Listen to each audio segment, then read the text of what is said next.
Dear students, good morning.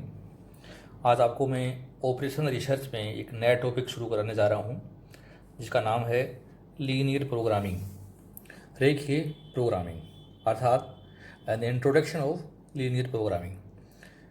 रेखीय कार्यक्रम क्या है, ये हमें आज विशेष रूप से ऑपरेशन रिसर्च में पढ़ना है। सीमित साधनों का अधिकतम उपयोग रेखीय कार्यक्रम है, अर्थात हमारे पास जो संसाधन है वो सीमित मात्रा में हो और हम उनका मैक्सिमम यदि उपयोग करना चाहें तो ऑपरेशन रिसर्च में जिस टेक्निक का हम उपयोग करते हैं वो रेखीय कार्यक्रम मेथड कहलाता है। रेखीय प्रोग्रामिंग से अभिप्राय उस गणितीय पद्धति से है जिसके माध्यम से किसी उत्पादन या व्यावसायिक संस्थान में सीमित साधनों का अधिकतम उपयोग संभव किया जाता है। अर्थात रेखीय प्रोग्रामिंग वह प्रबंधकीय प्रविधि है जो प्रबंधकों को यह बताती है कि उनके द्वारा निर्धारित विभिन्न उत्पादन संयोगों में से वे कौन सा सर्वश्रेष्ठ संयोग चुने जिससे फर्म का लाभ अधिकतम संभव हो सके। इस प्रकार रेखीय प्रोग्रामिंग उत्पादन प्रक्रिया के श्रेष्ठतम संयोग को ज्ञात करने वाली एक विधि है। रेखीय प्रोग्रामिंग में हम कुछ टर्मिनोलॉजी यूज करते हैं, अर्थात कुछ शब्दावलियाँ का उपयोग करते हैं जिनको हमें समझना बहुत आवश्यक है, क्योंकि हम जो भी प्रॉब्लम समझेंगे हमें इनकी टर्मिनोलॉजी समझ में आनी बहुत ज़रूरी है। पहली शब्दावली है रेखीय मान्यताएं, लीनियरिटी एजम्पशंस, अर्थात रेखीय मान्यताओं से अभिप्राय उन उपयोगों को सीधी रेखाओं द्वारा स्पष्ट करने की प्रक्रिया से है जो किसी व्यवसाय में विभिन्न संयोगों का समानुपातिक संबंध बताती है। रेखीय मान्यताएं तथ्यों को सरलीकृत करती हैं तथा ये स्पष्ट भी करती हैं कि किसी उत्पादन के साधन में की गई एक निश्चित वृद्धि के परिणाम स्वरूप किसी वस्तु की सीमांत उत्पादन में क्या वृद्धि होती है। एक तरीके से रेखीय प्रोग्रामिंग के माध्यम से हम साधनों का सर्वोत्तम उपयोग ज्ञात कर सकते हैं। दूसरी टर्म है मैथमेटिकल इक्वेशन और इनइक्वालिटीज, अर्थात प्रत्येक रेखीय समस्या को हम एक गणितीय समीकरण के रूप में रखेंगे या हम उसको असमता के रूप में रखेंगे।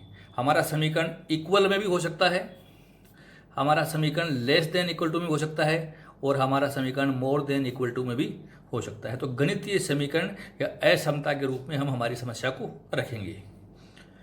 तीसरा है अनुकूलतम विकल्प, ऑप्टिमल अल्टरनेटिव्स, अर्थात हमारे पास जो बहुत सारे विकल्प हैं, किसी काम को करने के हमारे पास अनेक ऑप्शन हो सकते हैं, उन ऑप्शन में से हमारी कंपनी के लिए सूटेबल अर्थात सबसे अधिक लाभप्रद विकल्प कौन सा है उसका हम जब चयन करते हैं तो उसे हम अनुकूलतम विकल्प के नाम से जानते हैं। फिर है लक्ष्य कार्य, ऑब्जेक्टिव फंक्शन। प्रत्येक कंपनी का या यूँ कहें प्रत्येक उत्पादक का उद्देश्य अधिकतम आय प्राप्ति होता है। इस उद्देश्य की पूर्ति हेतु वह अपने लाभ को अधिकतम करने तथा लागतों को न्यूनतम करने का प्रयास करता है। लागतों का न्यूनतमीकरण या लाभों का अधिकतमीकरण की समस्या का हल ढूंढना ही किसी व्यवसायी का चरम लक्ष्य होता है, जिसे वह रेखीय प्रोग्रामिंग विधि के माध्यम से ज्ञात कर सकता है। तो हमारा जो मेन ऑब्जेक्ट है, ऑब्जेक्टिव फंक्शन, ये हमें पता होना चाहिए। ये दो तरह के होते हैं, एक मैक्सिमाइज का और एक मिनिमाइज का। अगर हमारे लाभ हैं तो मैक्सिमाइज करेंगे, हमारी कॉस्ट है तो उसको मिनिमाइज करेंगे। अगला है अवरोधक या नियंत्रक, इसको हम कॉन्स्टेंट्स भी कह सकते हैं। अवरोधक या नियंत्रक से आशय है कि एक फर्म को क्या क्या करना चाहिए तथा क्या क्या नहीं करना चाहिए। यही फर्म के प्रतिबंधक या अवरोधक या नियंत्रक कहे जाते हैं। फर्म के सीमित साधन व्यवसाय में प्रतिबंधों का कार्य करते हैं। तो हमारे पास जो संसाधन है वह लिमिटेड हैं, तो वो हमारे लिए एक तरीके से अवरुद्ध का कार्य करते हैं। सामग्री कम होना, श्रम कम होना, समय कम होना, सीमित उपलब्धि, वस्तु की मांग कम होना, अच्छी मशीनों का अभाव होना, कच्चे माल की मात्रा उपलब्ध न होना, पूंजी का अभाव होना, ये हमारे पास बहुत से अवरोधक हो सकते हैं जो हम एलपी प्रोग्राम्स में पढ़ेंगे। नेक्स्ट है संभाव्य हल, फिजिबल सॉल्यूशन। संभाव्य हल से आशय उत्पादन के श्रेष्ठतम संयोग को ढूंढ निकालने से है, सर्च ऑफ बेस्ट ऑप्शन। संभाव्य हल वह है जो सभी प्रतिबंधों व नियंत्रणों को संतुष्ट करे, अर्थात हमारे पास जो कॉन्स्टेंट्स हैं वो सब कॉन्स्टेंट सेटिस्फाई होने चाहिए। तो जिस मॉडल में या जिस टेबल में या यूँ कहें कि जिस प्रोग्राम में हमारे सभी अवरोधक संतुष्ट हों, हम उसमें संभाव्य हल को ढूंढते हैं, उचित हल को ढूंढते हैं। संभाव्य हल हमें श्रेष्ठतम उपलब्धियों की ओर अग्रसर करता है। संभाव्य हल को ज्ञात करना ही रेखीय प्रोग्रामिंग का मुख्य लक्ष्य होता है। और नेक्स्ट टर्म है शीर्ष बिंदु, जिसको हम कॉर्नर पॉइंट्स भी कहते हैं। हम यहाँ ग्राफ बनाएंगे, जितने भी हमारे पास चर हैं, एक्स चर या वाई चर, हम उनका ग्राफ बनाएंगे। वो ग्राफ बनाने के बाद में हमारे पास संभाव्य हल का एक क्षेत्र निश्चित हो जाएगा। तो संभाव्य हल जिसको कहते हैं फिजिबल सॉल्यूशन एरिया, उस एरिया में जितने भी पॉइंट आएंगे हम उनको कॉर्नर पॉइंट्स कहेंगे। वो प्रत्येक कॉर्नर पॉइंट पर लाभ की गणना करेंगे या लागत की गणना करेंगे। लाभ है तो अधिकतम की बात करेंगे, वो लागत है तो न्यूनतम की बात करेंगे। तो ये इसकी कुछ टर्म्स थी स्टूडेंट्स, जो हमें हर प्रॉब्लम में हमारे सामने आएंगी, तो ये अच्छी तरीके से क्लियर होनी आवश्यक है। अब आता है रेखीय कार्यक्रम की मान्यताएं, एजम्पशंस।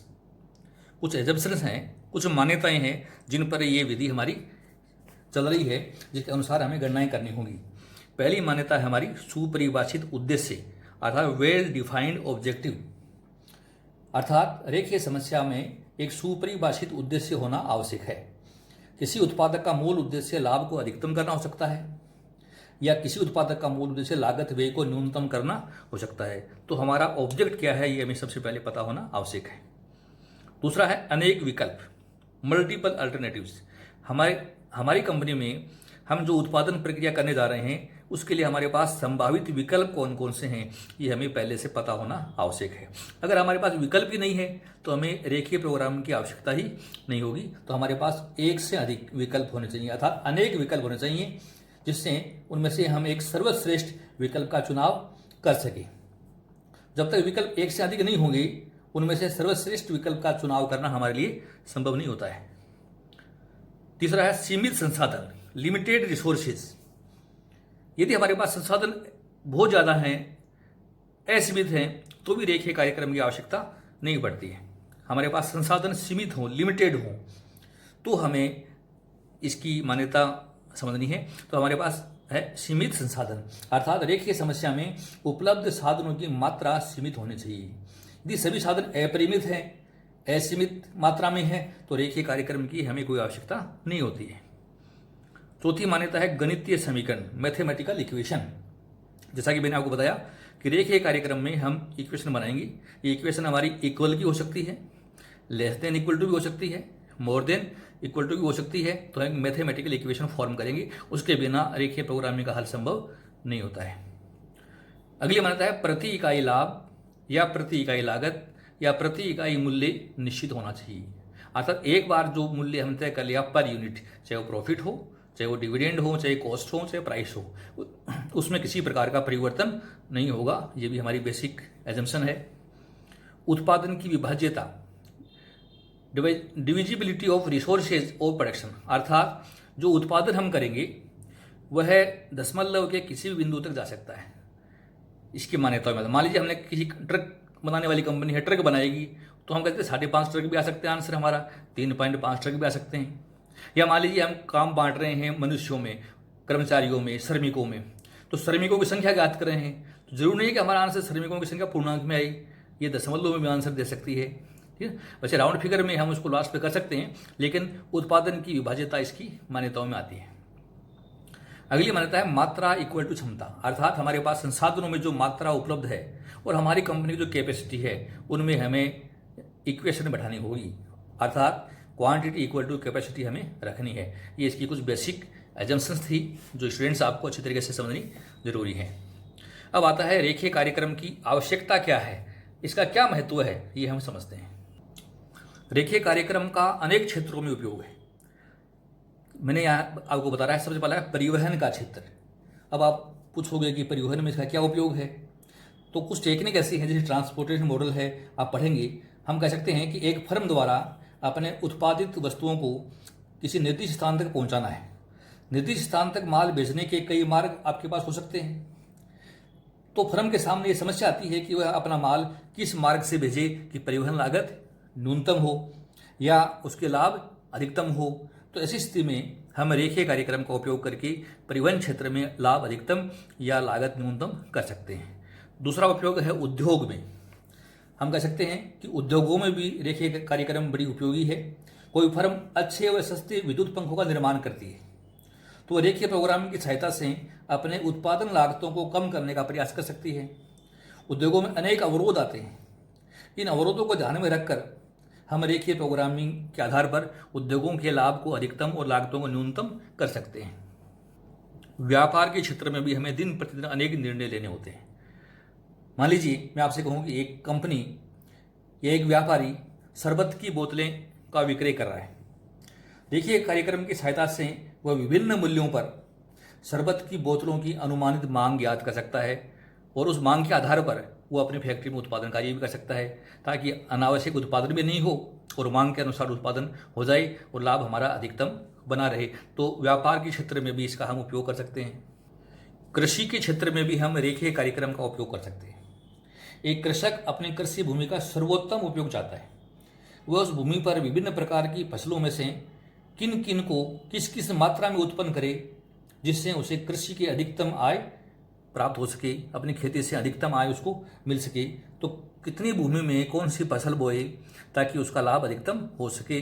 तो कृषि के क्षेत्र में भी हम प्लान बना करके लीनियर प्रोग्रामिंग का उपयोग कर सकते हैं। वित्त के क्षेत्र में भी इसका महत्वपूर्ण योगदान होता है। वित्त के क्षेत्र में भी रेखीय प्रोग्रामिंग का महत्वपूर्ण स्थान होता है। एक बैंक का व्यवस्थापक या यूँ कहें कि बैंक का मैनेजर अपने वित्तीय स्रोतों का अनुकूलतम उपयोग करने हेतु रेखीय प्रोग्रामिंग व्यवस्था का उपयोग कर सकता है। अर्थात किन संस्थाओं को लोन देना है, किस रेट पे देना है, कितनी वैल्यू का देना है, उसके टर्म्स कंडीशन क्या होंगी, ये सब शर्तें हम वित्तीय क्षेत्र के अनुसार भी हम लाभ अधिकतम में उपयोग कर सकते हैं। प्रशासन के क्षेत्र में प्रशासन में अधिकतम कुशलता प्राप्त करने के दृष्टिकोण से भी हम एलपी प्रोग्राम का उपयोग कर सकते हैं। एक कुशल प्रबंधक अपने प्रशासन कार्य को श्रेष्ठतम बनाने हेतु अनेक प्रबंध की विधियों में से श्रेष्ठतम विधि का चयन कर सकता है। सुरक्षा के क्षेत्र में भी हम रेखीय प्रोग्रामिंग का उपयोग कर सकते हैं। सुरक्षा के क्षेत्र में भी रेखीय प्रोग्रामिंग का उपयोग संभव है।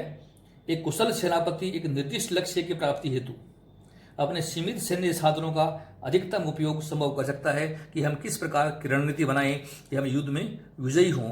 तो सुरक्षा के क्षेत्र में भी इसका उपयोग किया जाता है। और एक है दैनिक कार्यों में। विद्यार्थियों, हमने बहुत सारे क्षेत्र पढ़े, इनके अलावा हमारे डे टू डे वर्क में भी हम एलपी प्रोग्राम को लागू कर सकते हैं। जैसे रेल है, बस है, कार है, स्कूटर है आदि के द्वारा हम सफ़र करते हैं। तो हमारे लिए कौन सा सफ़र सही समय पर हो, किफ़ायती हो और हमारा काम भी हो जाए, हमें डिसीजन लेना पड़ सकता है। हमें अनेक प्रकार की डाइट लेते हैं, तो कौन सी डाइट से हमारे शरीर को कैलोरीज पर्याप्त मात्रा में मिलें, हम इसका भी अध्ययन कर सकते हैं। तो हम दिन प्रतिदिन के कार्यों में हमारी आवश्यकताओं के अनुसार एलपी प्रोग्राम्स का उपयोग कर सकते हैं। तो इसका महत्व है, ये आवश्यकता व्यापक क्षेत्र में है, ये अपने को ध्यान रखना है। Dear students, methods of solving problems. रेखीय प्रोग्राम समस्याओं को हल करने के दो मेथड हैं। एक है मैक्सिमाइजेशन मेथड और एक होता है मिनिमाइजेशन मेथड। हम किसी भी समस्या को गणितीय रूप में लिखते हैं। जैसे मैंने लिखा मैक्सिमाइज जेड, अर्थात लाभ अधिकतम करना, ये हमारा ऑब्जेक्टिव फंक्शन है। एक कंपनी X1, X2, X3 तीन वस्तुएं बनाती हैं। X1 पर लाभ 3 रुपये का है, X2 पर लाभ प्रति इकाई 2 रुपये का है, X3 पर लाभ प्रति इकाई 4 रुपये का है। तो ये कुल लाभ ज्ञात करने के लिए हमारा ऑब्जेक्टिव फंक्शन है मैक्सिमाइज जेड। हम जब इसको हल करेंगे तो X1, X2, X3 की मात्राएं पुट कर दें तो कुल लाभ हमारा ज्ञात हो जाएगा। ये हमारे प्रतिबंध है, अर्थात हमारे पास किसी रॉ मटेरियल की 2000 इकाइयाँ हैं, हम इससे अधिक उपयोग नहीं कर सकते। तो लेस देन इक्वल टू 2000। अब X1 में 4 इकाई लगती हैं, X2 में 3 लगती हैं, X3 में 5। तो ये इक्वेशन बना ली हमने 4x1 + 3x2 + 5x3 less than equal to 2000। अर्थात ये मात्रा 2000 से ज़्यादा काम में हम नहीं ले सकते। इससे कम ले सकते हैं, इसके बराबर ले सकते हैं, इससे ज़्यादा यूज़ नहीं कर सकते। दूसरी मटेरियल हमारे पास मान लीजिए बी मटेरियल है, ये हमारे पास 2500 इकाई उपलब्ध है। तो इसके लिए भी हमने इक्वेशन बना लिया। X1 में ये 2 इकाई लगती हैं, X2 को बनाने में 2 लगती हैं, X3 बनाने में 4 इकाई लगती हैं। तो ये इक्वेशन बना ली हमने 2x1 + 2x2 + 4x3 less than equal to 2500। तो ये हमारे प्रतिबंध हैं, अर्थात इस मात्रा का उपयोग हमें इन संख्या से ज़्यादा नहीं कर सकते। एक ऋणात्मक प्रतिबंध इसमें होता है X1, X2, X3 more than equal to 0, अर्थात हमारा सॉल्यूशन कभी भी 0 से कम नहीं आ सकता, अर्थात नेगेटिव नहीं आ सकता। हमारा आंसर X1 का उत्पादन 0 हो सकता है, 0 से ज़्यादा हो सकता है, लेकिन कभी भी 0 से कम अर्थात नेगेटिव हमारा सॉल्यूशन नहीं आना चाहिए। ये भी इसकी मान्यताओं में आता है। एक प्रॉब्लम होती है मिनिमाइजेशन। जैसे हमारे पास दो उत्पादन है, एक X1 और X2, इसकी कॉस्ट 1 रुपया है, इसकी 2 रुपया है। तो यहाँ हमारा ऑब्जेक्ट है मिनिमाइजेड अर्थात हमारी कॉस्ट को न्यूनतम करना। It is our objective function. Subjective means हमारे कॉन्स्टेंट्स अर्थात हमारे प्रतिबंध क्या है, हमारे अवरोध क्या है, हमारे नियंत्रक क्या है। तो यहाँ पर मैंने बताया कि मान लीजिए कि हमारे पास ये 2 इकाई हैं या 2 घंटे हैं, तो मोर देन इक्वल टू 2 अर्थात हमें कम से कम 2 घंटे यूज करने हैं, ज़्यादा भी कर सकते हैं। यहाँ पर कम से कम 8 घंटे यूज करने हैं, ज़्यादा भी कर सकते हैं। तो X1 में जैसे मान लो बनाने में 1 घंटा लगता है, X2 2 घंटे लगते हैं, तो X1 + 2 X2 more than equal to 2, X1 + X2 more than equal to 8। और यहाँ भी वही नॉन नेगेटिव हमें लेना होता है। तो विद्यार्थियों, 2 तरह की समस्याएं बनाएंगी। कोई भी सवाल आपके सामने आए, इस रूप में हम गणितीय इक्वेशन के रूप में उसको रखेंगे, चाहे मैक्सिमाइजेशन का हो चाहे मिनिमाइजेशन का हो। अब हल करने की 2 विधियाँ होती हैं। एक विधि है रेखाचित्र विधि, ग्राफिकल मेथड, और एक है सिंप्लेक्स विधि, सिंप्लेक्स मेथड। स्टूडेंट ध्यान रखना, अगर हमारे पास केवल 2 ही वेरिएबल है, जैसे इसमें कहा मैंने X1 और X2 ही वेरिएबल है, तो 2 वेरिएबल हैं तो रेखाचित्र विधि से भी हल कर सकते हैं और सिंप्लेक्स विधि से भी हल कर सकते हैं। रेखाचित्र विधि तभी होगी जब हमारे पास केवल 2 वेरिएबल हो। सिंप्लेक्स विधि 2 से भी हो सकती है, 2 से अधिक में हो जाएगी। इस मैक्सिमाइजेशन में आप देख रहे हैं 3 वेरिएबल है आपके पास, तो ये ग्राफ से हल नहीं हो सकता, ये केवल सिंप्लेक्स विधि से ही हल होगा। तो स्टूडेंट्स आपको डिफरेंस समझ में आ गया होगा। रेखाचित्र विधि केवल 2 वेरिएबल के लिए है, 2 से अधिक वेरिएबल होंगे तो सिंप्लेक्स से हल करना होगा। सिंप्लेक्स विधि 2 वेरिएबल भी हैं तो भी हल हो जाएगी, 2 से अधिक हैं तो भी हो जाएगी। तो स्टूडेंट्स, इन विधियों के बारे में हम पढ़ेंगे। तो मेरा अगला जो लेक्चर होगा आपका इस एलपी प्रोग्राम में, वो रेखाचित्र विधि पर होगा कि हम ग्राफिकल मेथड से हमारी एलपी प्रॉब्लम्स को किस प्रकार से सोल्व करें। ये अपने को अगले वीडियो में, अगले लेक्चर में समझना है। आज मैंने सिर्फ एलपी प्रोग्राम्स का इंट्रोडक्शन बताया है, इसकी डेफिनेशन, इसकी टर्मिनोलॉजी, इसकी एजम्पशंस, इसकी इंपॉर्टेंट्स और इसके मेथड्स। तो डियर स्टूडेंट्स, यदि आपको आज का लेक्चर समझ में आया तो आप इसको लाइक कीजिए, अपने साथियों के साथ शेयर कीजिए, मेरे चैनल को आप सब्सक्राइब कीजिए। आपने ध्यान से सुना, बहुत बहुत धन्यवाद। Thank you so much.